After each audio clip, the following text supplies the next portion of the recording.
Fala aí, fanático vascaíno, fanática vascaína. Que alegria encontrar você aqui nesse domingão, dia 28 de setembro de 2025. Depois de mais uma vitória Vascão, batemos o Cruzeiro. Então chega já deixando o seu like, que é aquele like da alegria de quem está subindo na tabela de classificação. Ainda está distante do que desejamos, mas começou a pegar um novo rumo em 2025. Comenta, compartilha e, claro, se é novo, se inscreve no nosso canal, dá aquela moral.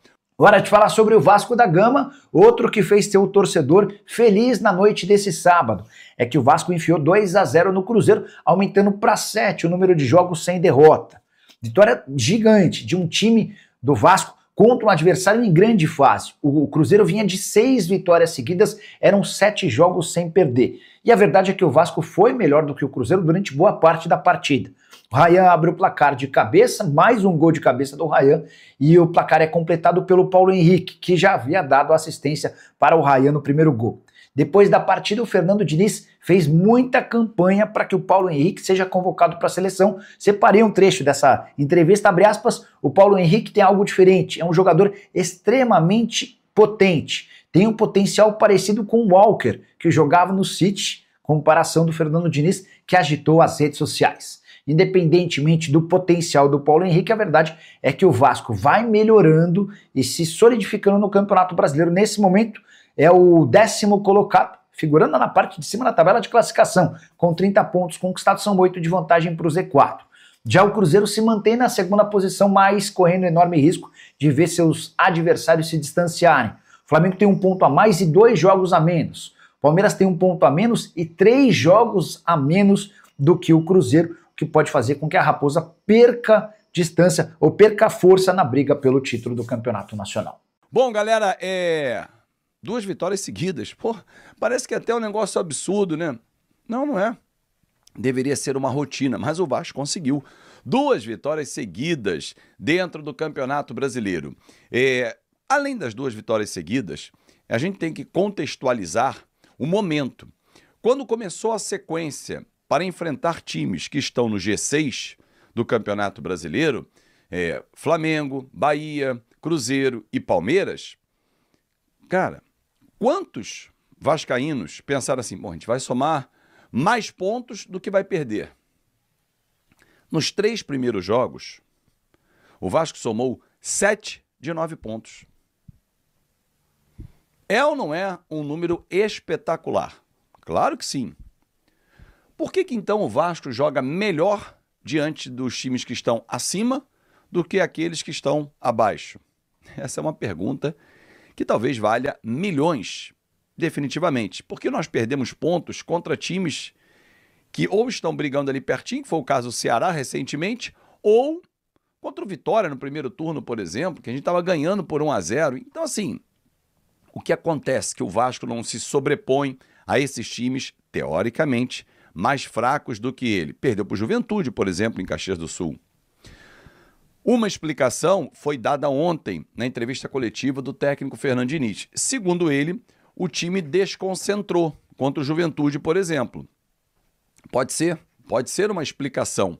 Vinha de uma goleada, um resultado histórico em cima do Santos, mas desconcentrou. E não pode desconcentrar. O time do Vasco precisa estar como está, com essa disposição, com essa garra, porque nesse momento está a 7 jogos sem perder.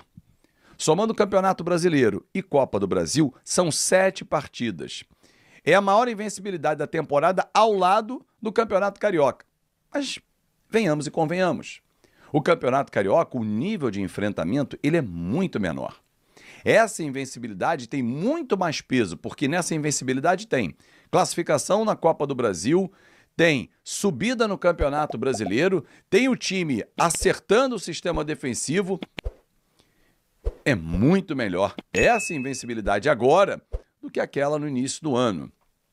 Aliás, no livro do Guardiola, o Confidencial, ele diz que numa competição de alto nível e pontos corridos, como é na Bundesliga, esse livro é na época que ele era técnico do Bayern de Munique, o importante é arrancar bem, porque no meio vai ter a oscilação por suspensão, por momento do jogador, por desgaste, e na reta final, no terço final, como se dividisse em 3 etapas um campeonato, tem que arrancar.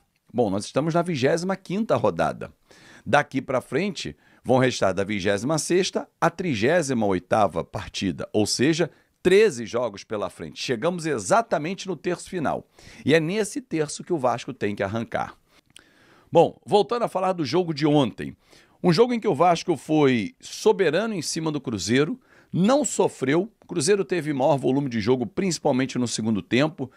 Chegou até mais a finalizar, mas com pouquíssimo perigo ao gol do Léo Jardim. Agora, o nosso sistema defensivo, meu amigo, não passa nada. É impressionante. Os zagueiros Carlos Cuesta e Robert Renan acertaram o sistema defensivo. Ontem, durante o jogo, na transmissão, cheguei a dizer assim, olha, essa zaga agora é a melhor dos últimos tempos, poucos jogos, mas o que dá para acreditar a essa zaga? E aí me lembraram de Dedé e Anderson Martins. A gente está falando de 12, 13 anos para trás, né? Talvez seja. Óbvio que ainda é cedo, mas o indício é uma zaga segura, uma zaga rápida, de recuperação, uma zaga técnica, tanto é que o Diniz, pós-jogo, rasgou elogios ao Robert Renan, um zagueiro de 21 anos, canhoto, construtor, que segundo ele até, olha, dificilmente no mundo você vai encontrar nessa idade um zagueiro com essas características e qualidades. E é verdade. Com 21 anos, ele já rodou, né? Corinthians, Internacional, Zenit, mas agora me parece que ali vai construir uma história. Pelo menos o início tem sido muito promissor. Aliás, essa janela, o Admar Lopes acertou em cheio. Não só ele, a gente personaliza no nome dele, né? Mas, cara, tem o Felipe, tem o Fernando Diniz, tem o departamento de scout, tem o presidente Pedrinho, enfim, mas o Admar foi o cara cirúrgico que foi lá buscar modelos de negócios que encaixavam para o Vasco e que não oneravam o Vasco, ou seja, empréstimo com opção de compra. Rendeu, performou, a gente compra. Se fosse nesse momento da temporada, maio do ano que vem, a gente ia comprar Carlos Cuesta e Robert Renan fácil, porque os dois já performaram. O Barros voltou de empréstimo e está suspenso contra o Palmeiras, outro grande reforço para o Vasco nessa janela também. Então, assim, o Vasco foi buscando reforços, mas dentro de casa, alguns jogadores estão num momento espetacular. Falo de Felipe Coutinho e também do Ryan. Esses dois jogadores, como eles cresceram com o técnico Fernando Diniz. Impressionante, o Ryan tem 7 gols e 1 assistência.